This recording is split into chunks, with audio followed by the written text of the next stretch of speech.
Donald Trump clearly has not slowed down in his battle with the GOP. He has even said he does not care about House Speaker Paul Ryan's support. Doesn't Trump need to keep the Republican Party united behind him, or at least get them behind him? Joining me now to give his thoughts on this wild 2016 election is former John Boehner, former Speaker of the House of Representatives. Mr. Speaker, nice to see you, sir. Good to be with you. How would you like to be in your old job right now? No, thanks. It's a hard job. Why? Well, Paul Ryan's in a very difficult spot. You know, he's the leader of the majority party. And if the Republicans aren't the majority of the party anymore, then he's not the Speaker.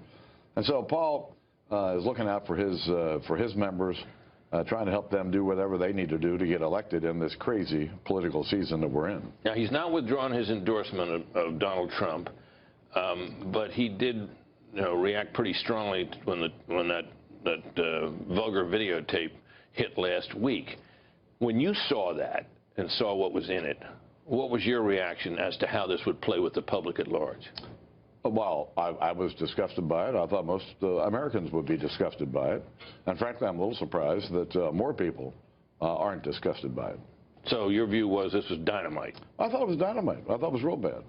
And, you can't defend it. And frankly, Donald Trump isn't even trying to defend it. Listen, in my view, the election is pretty simple. The legislative process, the political process in Washington is at a standstill and will be regardless of who wins.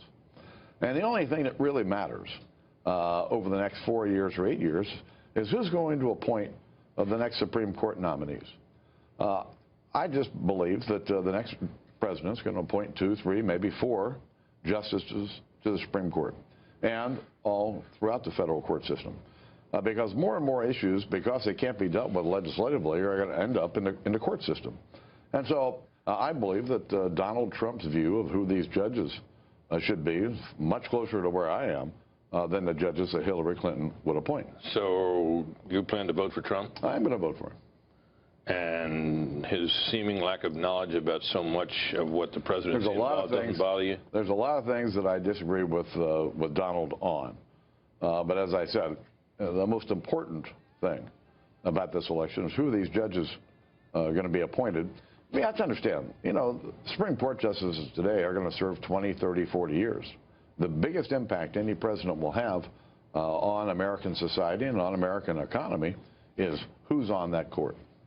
Now, as you look out across the land, knowing the districts as you do from having campaigned with so many of the Republican members and others, what is your sense about the chances of holding on to the House? I think we'll hold on to the House. We've got about a 30-seat majority in the House.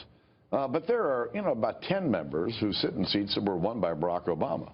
Those are always going to be tough seats to hold on to. They're probably still going to be tough seats to hold on to. But given this election cycle, I think we're going to see more ticket splitting than we've ever seen in an election, where people typically would go in and vote for president and may not even vote in the congressional race. I know in my last election, and almost all my elections, in a presidential year, about 10% of the people who voted for president didn't even bother to vote down the ballot. But this time it might be a little different. You say that because people are conscious of this? People are very conscious that, all right, we've got these 2 candidates. They may like one or the other or not like either one of them, where most Americans are. But realize that voting for in the Senate race and the congressional race are really important. Now, what happens if, in your judgment, if more of this sort of crude stuff comes out, as a lot of people think it will, before Election Day? Does that change your calculus at all? Listen, we've got 27 days. Anybody thinks that we've seen everything we're going to see, I think they're kidding themselves. On both sides. I don't know what WikiLeaks or anybody else is going to throw out from the other. Against Mrs. Clinton, or what may come out against Mr. Trump. But what more could be said in this election cycle than has already been said? So you seem to think that we kind of already know what Donald Trump is all about, and that nothing further could come out that would make any difference? Well, it can't be worse, could it? Well, that's a good question. What do you think? I don't think so. But again, I'll just get back to the point I've made. The legislative process is not going to function very well.